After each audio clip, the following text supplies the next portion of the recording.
bienvenidas a esta entrevista que tenemos el honor de propiciar desde el Grupo de Trabajo del Derecho Internacional del CESIUB. Es un agrado poder comentarles que contamos con la presencia del profesor Wagner y para comentarle un poco a nuestros oyentes acerca del recorrido académico, del perfil académico de nuestro invitado de lujo, quisiera compartir con ustedes algunos hitos de su trayectoria. El profesor se desempeña como profesor, catedrático de la Facultad de Derecho de la Universidad de San Pablo, consultor jurídico de las Naciones Unidas, actualmente también se desempeña como árbitro del Tribunal del Mercosur, es presidente de la Academia Brasileña del Derecho Internacional y coordinador del Congreso Brasileño del Derecho Internacional, y asimismo redactor en jefe del Boletín de la Sociedad Brasileña del Derecho Internacional, que si no me equivoco fue fundada en 1915, hace un montón de tiempo. Y entre todos estos hitos y por mucho más, estamos súper honrados de contar con su presencia y le damos la bienvenida desde la Universidad de Belgrano, particularmente desde el CESIU. Le agradecemos por brindarnos su tiempo y compartir con nosotros su conocimiento sobre esta temática que nos convoca hoy en día. Bueno, para contextualizar, hacer una breve introducción, esta entrevista complementa un artículo que sacamos desde el grupo de trabajo sobre la posibilidad de hacer una reforma en el Consejo de Seguridad de las Naciones Unidas a la luz del actual conflicto, de la actual guerra entre Rusia y Ucrania.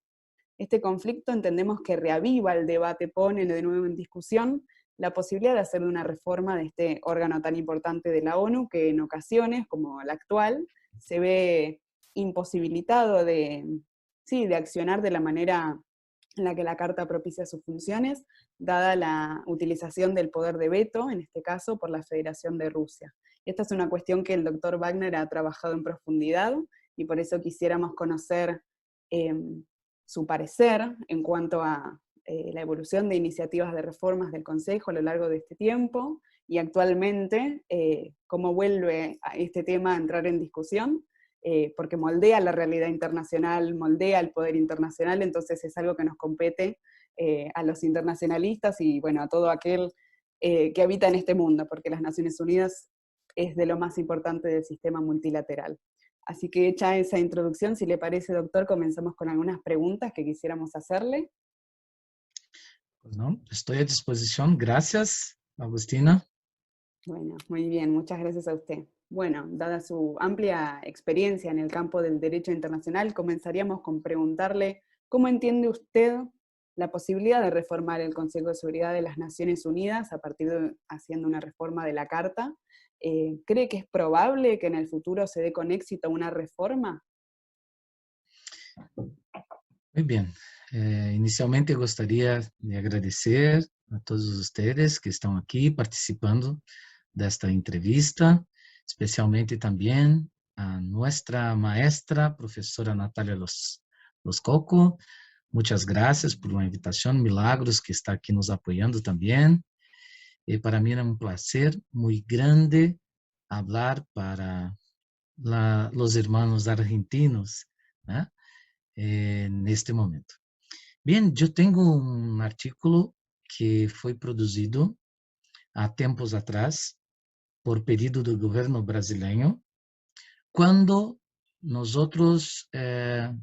em 2010 estávamos discutindo a possibilidade de uma reforma das Nações Unidas. O governo brasileiro gostaria de saber qual poderia ser sua posição a respeito deste tema. Eu escrevi neste tempo um artículo e participei desta conferência que tinha diplomáticos e também juristas, 2 ou 3 juristas e todos os outros diplomáticos muito experientes que participavam desta discussão da reforma das Nações Unidas. E nesta oportunidade, eu escrevi que para o Brasil era muito importante participar de Conselho de Seguridade, pero tinha outros temas tão importantes quanto, mas que Brasil deveria defender também com uma posição muito propositiva, como ha sido hecho por el grupo latinoamericano em las conferências de la Paz de La Haya, em 1907, que defendeu o princípio de la igualdade entre os estados. Esta é uma criação latino-americana. E eu les disse que, assim como havia ocorrido nesta conferência, que em la reforma de las Nações Unidas, Brasil levasse uma proposição de amplificação do sistema de segurança das Nações Unidas, do Conselho de Seguridade, e que, além disso, Brasil deveria defender o fim do direito do veto. E eu falei aí para diplomáticos, e me recordo muito bem, Agustina, que é um diplomático muito experiente, muito respeitado em Brasil, depois que falei desta ideia, ele, em linguagem diplomática, me disse: como o professor está defendendo esta proposta? Porque os 5 membros que têm o direito do veto vetarão a possibilidade de não ter mais direito do veto. Como eles têm esta possibilidade de direito do veto, nós outros não podemos apresentar uma proposta. Em linguagem diplomática foi essa, mas em linguagem direta, para um bom entendedor como eu, ele me disse: este professor não sabe absolutamente nada a respeito de direito internacional, diplomacia e tudo mais. Mas, em realidade, eu estava aí cumprindo um papel que me cabia, de refletir a respeito da humanidade, dos caminhos das Nações Unidas e proponer caminhos distintos, mesmo que com toda a dificuldade que nós outros nos avistamos para enfrentar esta discussão. Este artículo está publicado e puedo enviar a vocês depois para que tenham esta proposta de uma posição diferente. Pero, concretamente, o diplomático, com sua perspectiva pragmática, ha hecho uma observação correta. Quem detém o direito do veto, veta as decisões. Vocês sabem que as Nações Unidas estão absolutamente, aqui nós falamos engessada, está estruturada, aparelhada com manifestações a respeito do Conselho de Segurança. A palavra Conselho de Seguridade aparece 111 vezes em la Carta de las Nações Unidas, que tem praticamente o mesmo número de artículos normativos. Ou seja, absolutamente todas as discussões passam por Conselho de Seguridade e tem como epicentro este direito do veto. É muito difícil pensar em uma reforma das Nações Unidas com a estrutura jurídica que hoje nós outros temos. Lamentavelmente, poderia ter, por exemplo, uma consciência maior dos estados. E mira, acredito que na proposta da reforma das Nações Unidas, a ideia de amplificação do Conselho de Seguridade já é uma grande conquista, pero esta proposta também não envolvia a concessão de direito do veto para os estados que fizessem parte. Então, o problema do direito do veto é um problema intocável. Nós assistimos agora simplesmente a Rússia utilizando o direito do veto contra uma decisão do Conselho de Seguridade. Do ponto de vista jurídico, eu les diria, não é o mundo ideal, como eu estou planteando uma outra ideia, mas do ponto de vista jurídico, Agustina, o direito do veto é absolutamente legítimo. Do ponto de vista jurídico, não é do ponto de vista ideal, ou eu poderia pensar del derecho moralmente ético, por ejemplo, utilizar el derecho del veto en su propio beneficio. Pero las normas están abiertas y no tiene un tratamiento en este respecto. Recentemente, ha sido aprobada una resolución a respeito de não utilização de direito del veto exatamente para os estados, pero não creio que seja muito efetivo, porque o direito del veto existe consistentemente na Carta das Nações Unidas. Para que nós possamos compreender pouquito desta legitimidade, é a mesma coisa, por exemplo, que quando nós, enquanto sociedade, concedemos o poder de seguridade para a polícia, para que andem armados, para que tomem determinados procedimentos. E creio que após o fim da Segunda Guerra, esta foi a ideia. Era preciso que nós tivéssemos órgão que pudesse estabelecer e exercer esse controle, esse poder de polícia, para que outros países não levassem o mundo à catástrofe. E o desenho que se ha hecho neste momento foi exatamente da concessão do direito del veto. Destaco uma coisa muito importante. Vocês sabem que o direito del veto não está claramente tipificado na Carta das Nações Unidas. É um discurso enviesado, é um discurso que não está claro. Simplesmente se tomou como um discurso que o poder de veto é obrigatório. Por quê? Porque o discurso é de la necessidade do voto afirmativo, incluso de los 5 membros permanentes do Conselho de Seguridade. No entanto, este é um mundo que foi construído. E quando agora a Rússia utilizou, eu disse para meus estudantes, é um poder que a Rússia é utilizado legítimo do ponto de vista jurídico de normas existentes. E também não estou percebendo que em curto prazo, digo 50, 100 anos, que possamos ter um câmbio neste processo, nesta realidade del direito del veto, porque ele representa uma relação de poder estabelecida na sociedade, na ordem internacional que nós vivemos. Sem dúvida, e este artigo reflete isso, que é preciso cambiar, é preciso avançar, é preciso criar mecanismos mais apropriados para a implementação dessas medidas, pela democratização da sociedade internacional. Pero não vejo em curto prazo que isso possa se cambiar, se modificar. Não vejo. Poderíamos ter outro cenário. E aí, eu les digo, uma revolução, uma nova guerra mundial.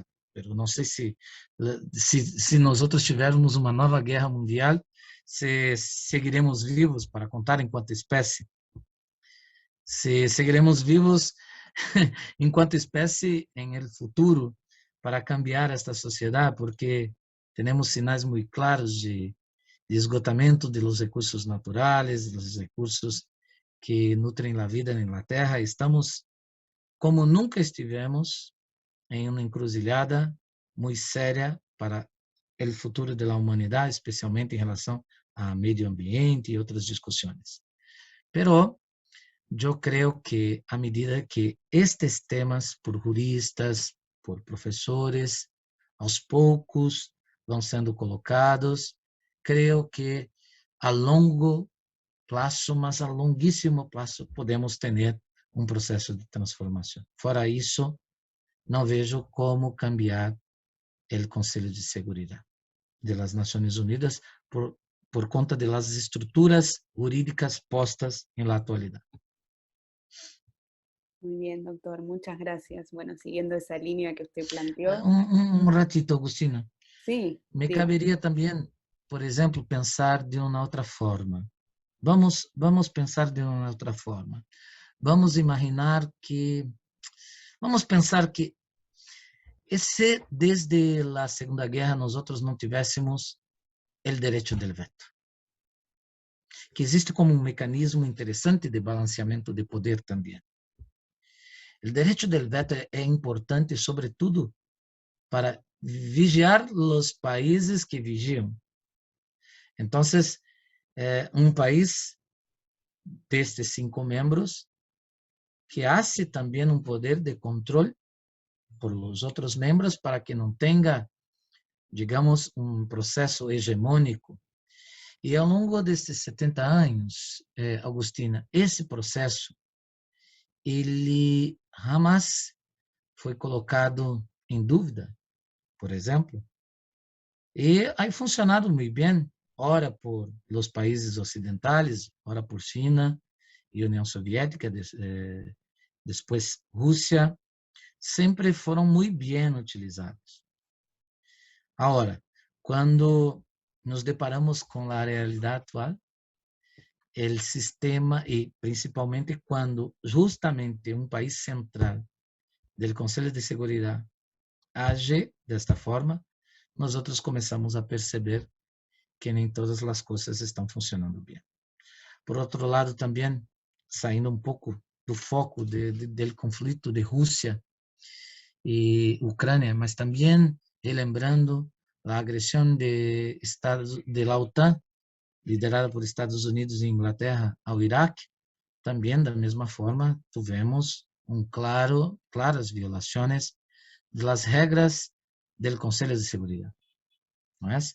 É que agora ha ocorrido um fenômeno muito interessante que o país la utilizou para se defender, como tinha mecanismos para isso, demonstrando de certa forma que o sistema não está tão claro. Pero recordo que nós outros, enquanto sociedade humana, conferimos esse poder e esses dispositivos para estes 5 países. Neste aspecto, não temos como questionar. E também não vejo um processo transformador. E me considero absolutamente um idealista, tanto que escrevi e propus essa ideia.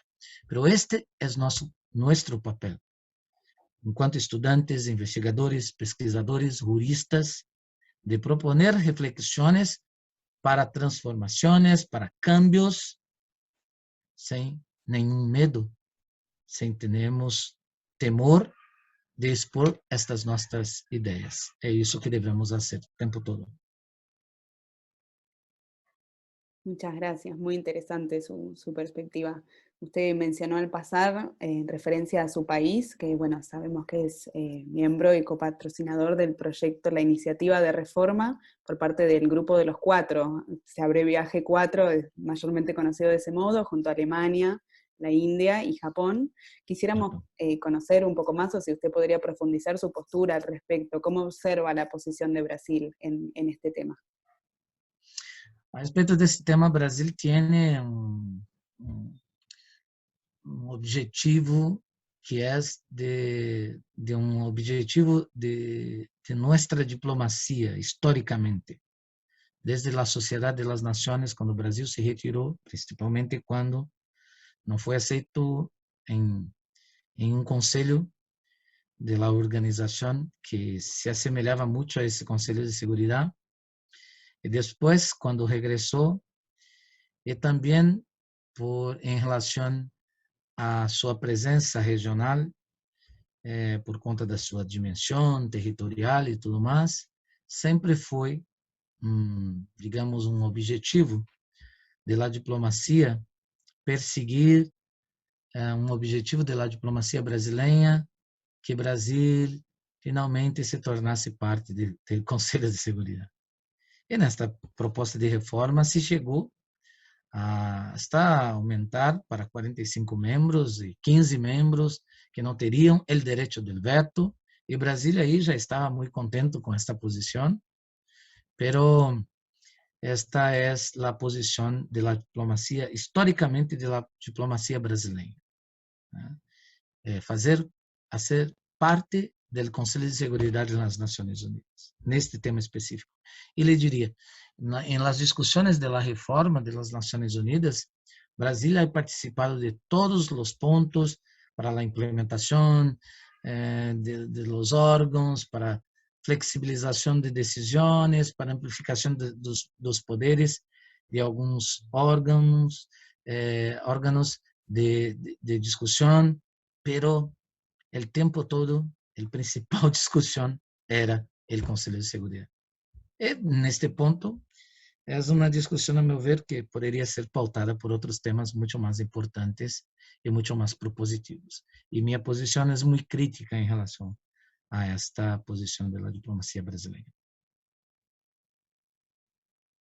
Muy bien, gracias.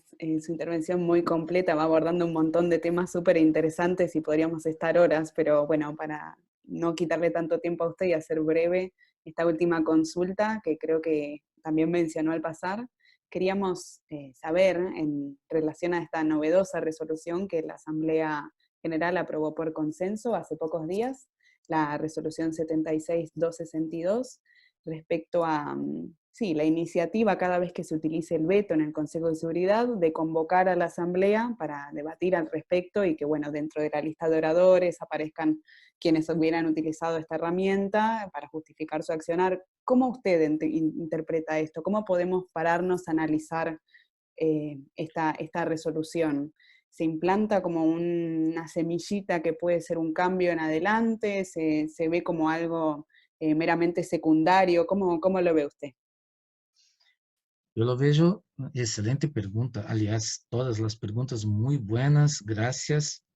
Agustina, eu vejo este processo como um processo de cambio em las relações internacionais.